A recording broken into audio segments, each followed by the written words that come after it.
Alors, j'ai essayé de faire un petit doc qui va être un peu sympa, un peu marrant, parce que c'est pas forcément toujours très simple de parler de ça. Donc c'est une formation de 40 heures. L'intérêt, c'est que 12 participants des différentes filières santé maladies rares. Donc ça a été génial parce que ça permet d'avancer. Alors là, je vous ai mis un peu voilà tous les participants. Donc on a vraiment tout domaine d'action, toute maladie, avec des problématiques qui sont pas forcément les mêmes, hein, puisque nous, en tout cas, nous sur les locaux, on est souvent sur des enfants. Donc voilà, je te laisse appuyer, merci. Alors, première question, hein, moi c'est ce que je me suis dit, hein, c'est quoi un parent expert?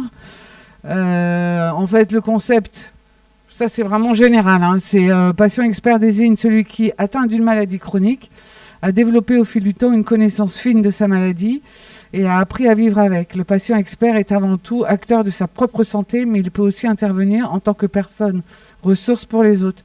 Donc là, nous, on est vraiment dans le cadre de parents, patients experts. On est vraiment sur les deux domaines, en sachant que, notamment pour Yvon et moi, enfin, je pense qu'on était les seuls, en fait, de la formation où on est parents et patients. Donc, une personne pour deux actions, donc c'était pas mal.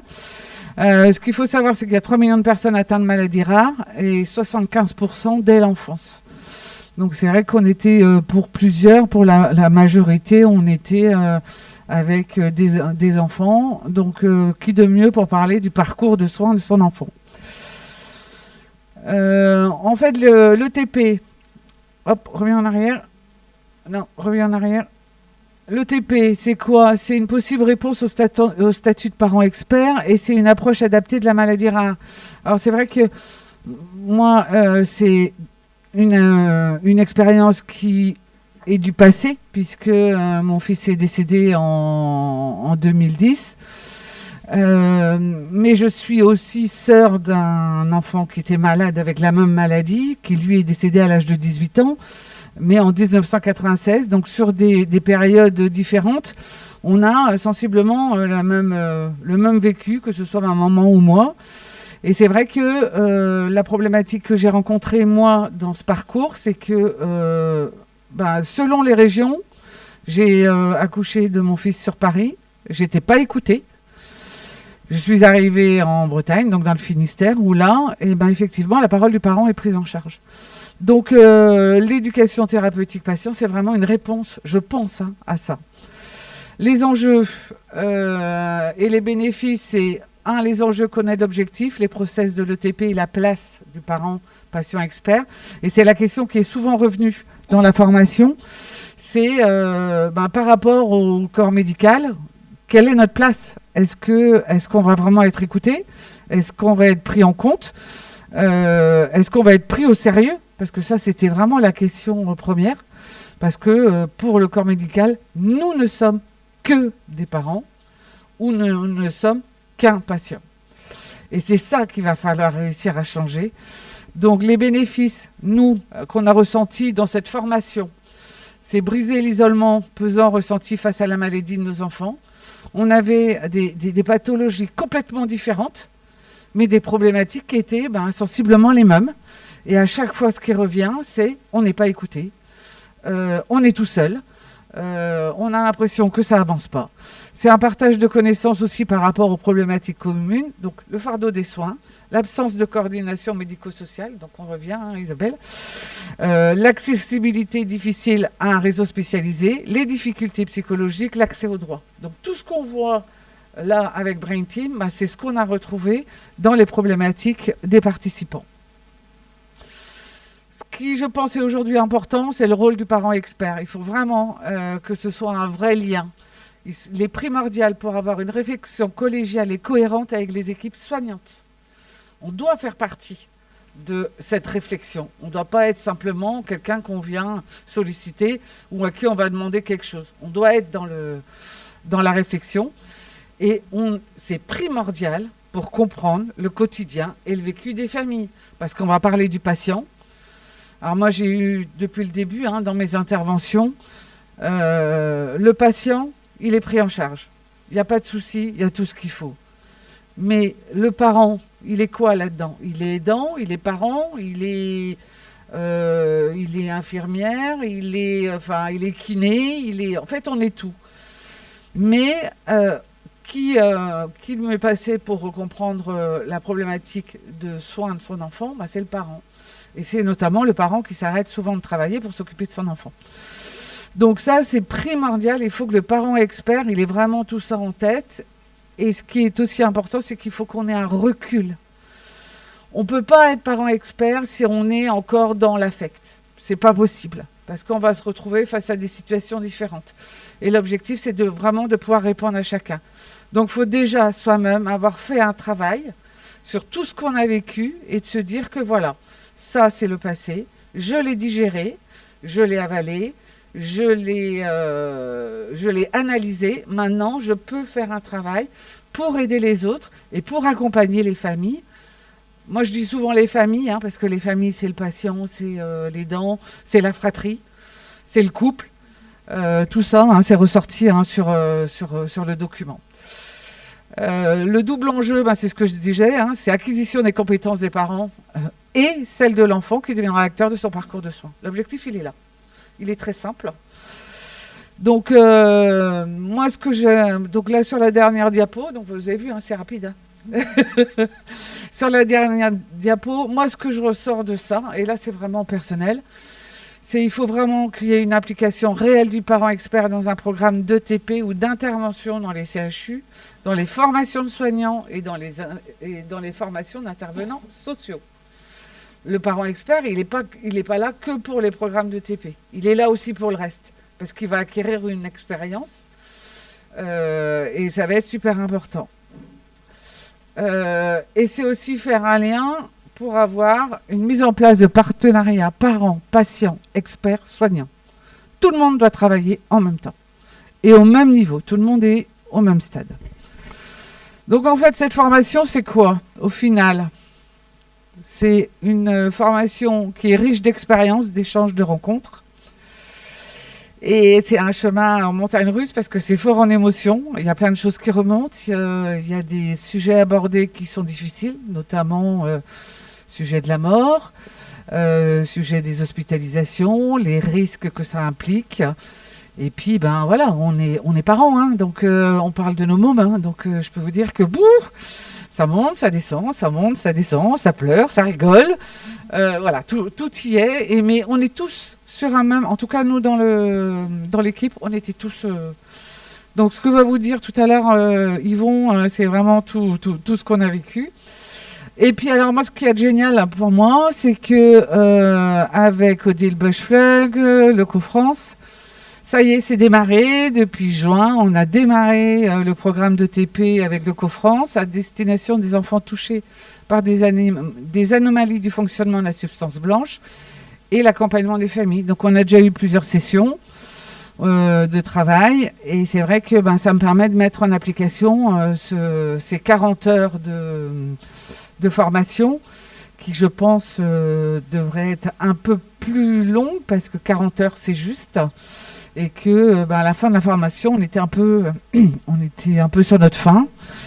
Et certains d'entre nous ont démarré d'autres formations, notamment formation parents, patients, experts. Et l'autre, c'était quoi? Ouais, diplôme universitaire. Donc vous voyez, il y a des choses qui continuent. Et que l'idée, c'est vraiment, pour vous montrer un peu, c'est... La formation, c'est les membres de la formation. On s'est donné un petit nom parce que, au bout d'un moment, on s'est dit que nous, parents, en fait, on était vraiment des supras parce qu'on fait tout. On fait tout de A à Z. Et puis, il y a eu une petite note d'humour où on était tous déguisés. Moi, j'y étais pas sur ce coup-là. J'ai échappé à ça. Donc, voilà. Je vais laisser Yvon continuer. Puis, si vous avez des questions, de toute façon, on est là à midi aussi. Donc, n'hésitez pas.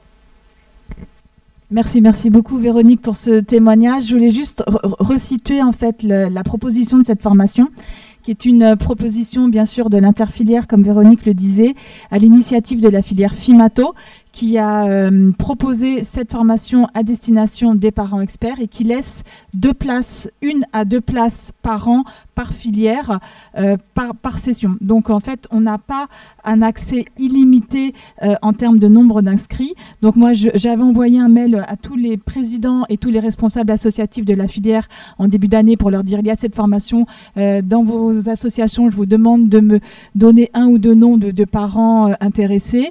Donc l'idée, c'est que les présidents me renvoient des noms de parents intéressés. Moi, je fais une petite liste d'attente, liste complémentaire, et dès que je sais qu'il y a une session qui va s'ouvrir, je soumets les noms de gens qui sont potentiellement intéressés pour les convier à la session suivante en leur donnant déjà les dates pour qu'ils voient si ça colle avec leur...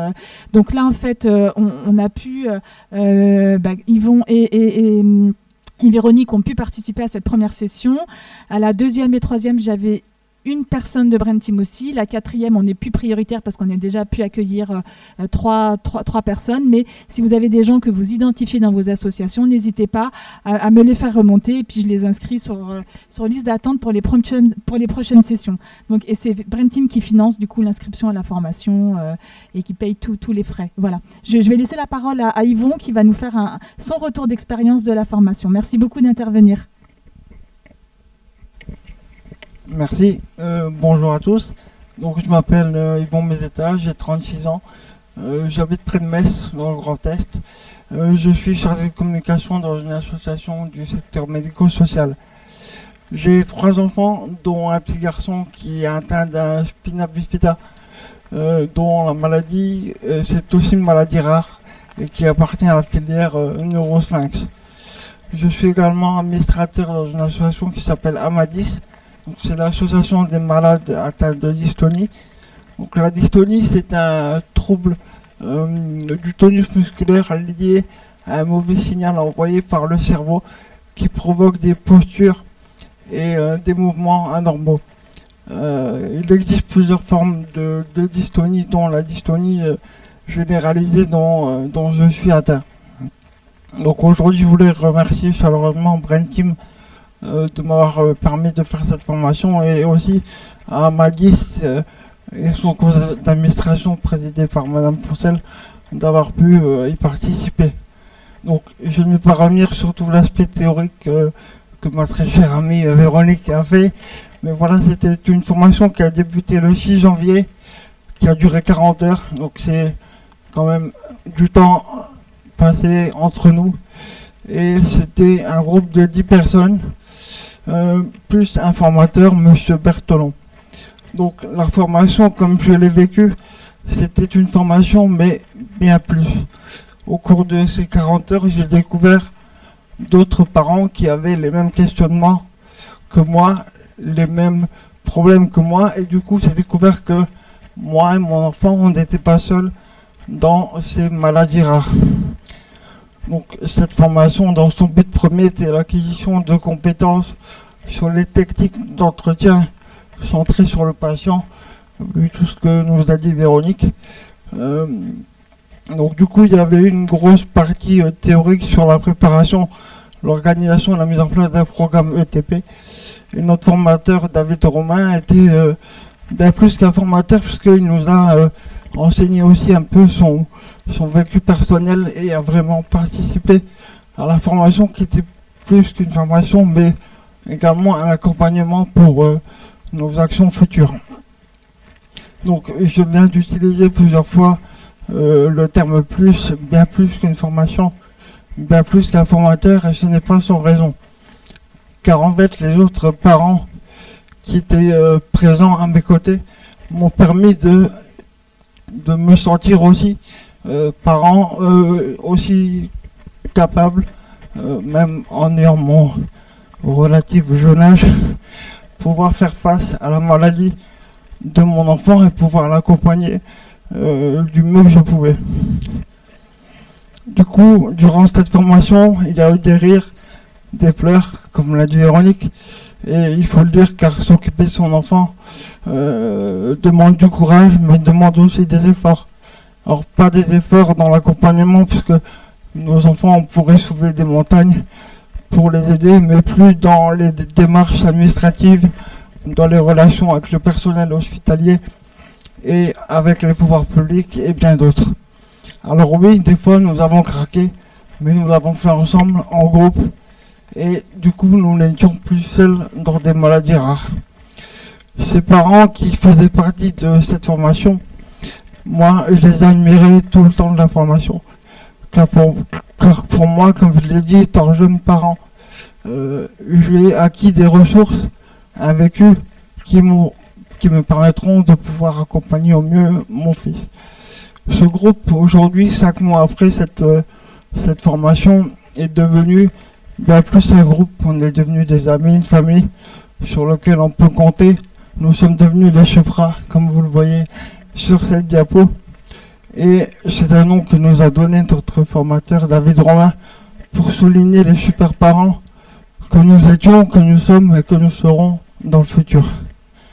C'est une formation qui peut être une porte d'entrée à des parents qui souhaitent se former afin d'enrichir leurs connaissances sur leur système de santé, sur les organismes d'accompagnement à l'aide de leurs enfants et surtout de pouvoir organiser des programmes d'ETP avec d'autres parents mal informés ou démunis d'informations. De pouvoir aussi se rassembler un jour et faire connaître ce statut de parents experts tout en haut du système de santé français. Merci pour votre attention. Merci beaucoup pour la justesse de vos propos et pour ce retour d'expérience qui m'avait été fait aussi par la filière FIMATO, qui avait noté l'extraordinaire cohésion du groupe. La chargée de mission m'a dit c'est passé quelque chose de très fort et de magique avec cette première session de formation, et ce qui a été vraiment très très encourageant pour organiser les suivantes. Aujourd'hui, c'est une formation qui a vraiment du succès, qui est ultra demandée. Comme le disaient Yvon et Véronique, ne pas hésiter à faire le relais de cette proposition de formation auprès de vos membres associatifs. Ça peut déboucher sur d'autres projets après, de montage de programmes ETP en lien avec vos centres de référence ou d'autres programmes actions au sein de vos associations de patients. Il y a une richesse de groupe, une dynamique de groupe qui se crée, qu'il ne faut, je pense, pas négliger. Il faut se servir de cette force et de ces ressources. C'est pour ça que je voulais aujourd'hui donner la parole à Véronique, à Yvon, pour vraiment faire la lumière sur cette formation interfilière qui vous est proposée et qui fait écho à notre propre formation pour les aidants un petit peu plus large qui va vous être présenté cet après-midi dans Brain Team et que l'on met en place. Nous, il n'y aura pas que des parents experts, c'est un peu plus pour des aidants familiaux, mais c'est exactement les mêmes ressorts qui vont être activés et la même volonté de pouvoir sensibiliser et accompagner les parents experts ou les aidants familiaux dans toutes les dimensions du rôle d'aidant, avec toutes les montagnes russes que cela peut comporter. C'est pas évident, comme disait Véronique, de se projeter dans ce type de formation. Il faut déjà faire effectivement un travail un petit peu sur soi, peut-être plus pour cette formation parents experts, peut-être moins pour la formation nous aidants qu'on proposera dans Brain Team, mais voilà, c'est vrai qu'il faut dépasser un petit peu ce stade pour bien pouvoir intégrer les choses. Si on est trop dans l'affect, effectivement, je pense que ça ne fonctionne pas. Il faut quand même avoir du recul par rapport à son vécu pour pouvoir accepter d'entendre des choses, de pouvoir aussi après les digérer et d'en ressortir quelque chose par après. Donc merci à vous deux pour vos témoignages très forts et très, très honnêtes. Nous, on est prêts dans Brain Team à accompagner d'autres parents experts dans d'autres sessions de formation. Votre session de formation se passait, je crois, le samedi matin, tous les 15 jours sur une période de temps avec des dates qui sont données à l'avance. C'était en distanciel, donc c'est un petit peu moins compliqué logistiquement pour les participants. Il faut savoir que pour les sessions qui sont en train de se monter, éventuellement, il y avait d'ailleurs dans la dernière session aussi, c'était une double session avec samedi matin et dimanche matin. Il y avait 2 groupes en parallèle parce qu'il y a des gens pour qui le samedi matin était compliqué aussi. Et puis il y a aussi l'idée de pouvoir aussi éventuellement la proposer le vendredi soir pour éviter que ça n'empiète sur le week-end et que les gens qui sont en activité professionnelle ne soient pas pénalisés non plus. Donc, on essaye de trouver les meilleurs ajustements. C'est pas nous qui sommes aux manettes, c'est FIMATO, mais on fait quand même partie du groupe de filières qui pense tout ça et qui organise. Donc, nous, je vous fais des petits mails réguliers pour vous relancer sur quand j'ai besoin d'augmenter ma petite liste d'attente de parents experts qui veulent postuler. Mais n'hésitez pas régulièrement, si vous avez des noms, à me les solliciter, même en dehors de mes mailings d'envoi de sollicitation. Je vous laisse. Juste une petite chose pour que vous compreniez bien le rôle du parent expert. Pour ma part, donc j'ai démarré le programme d'ETP avec l'Eco-France. En parallèle, j'ai été contactée effectivement par la plateforme Rare Braise pour intégrer aussi un groupe de travail sur les ETP possibles sur la région Bretagne. Et au CHU de Brest, puisque moi j'habite à côté de Brest, au CHU, on est en train ils sont en train de réfléchir justement sur peut-être avoir un parent expert maladie rare au sein de l'hôpital, parce qu'en fait, on vient de se rendre compte, et c'est ce qui est l'aberration de nos maladies rares, c'est que à l'hôpital, donc service pédiatrie, pas de représentant de maladies rares dans le conseil, alors je sais plus comment ça s'appelle, dans la gouvernance pour le droit des usagers. Voilà, c'est ça. Il n'y a pas de représentant maladie rare. Donc en fait, on est inexistant. Or, comme on est quand même dans des situations, même si on est maladie rare, si on prend l'ensemble, par exemple nous en euros, si on prend l'ensemble de nos associations, on arrive quand même à un nombre qui n'est pas négligeable. Donc là, on est mon nom a été proposé justement pour intégrer, pour voir un peu comment on peut travailler là-dessus. Donc le fait d'avoir la formation parent expert, ça me permet aussi de mieux comprendre moi quels sont les besoins. Et donc voilà. Donc après, si vous le souhaitez, je pense qu'Yvon est d'accord avec moi, on reste à disposition. Si certains sont intéressés par la formation, faut pas hésiter, ils peuvent nous contacter, on peut en parler ensemble. Bon voilà, s'ils ont envie de le faire, voilà, on reste à disposition. Je compléterai le message de Véronique par un message d'Odile Bobsluk-Tanguy, qui est donc la coordinatrice du centre de référence leucodystrophie à Robert Debré, qui a déjà pris la parole à plusieurs reprises ce matin, qui dit « La formation de Véronique est d'une grande richesse pour notre programme d'éducation thérapeutique du patient, qui aura des modules réutilisables pour de nombreuses pathologies d'enfants de notre filière. Merci à Brain Team de l'avoir rendu possible. » Donc merci beaucoup Odile.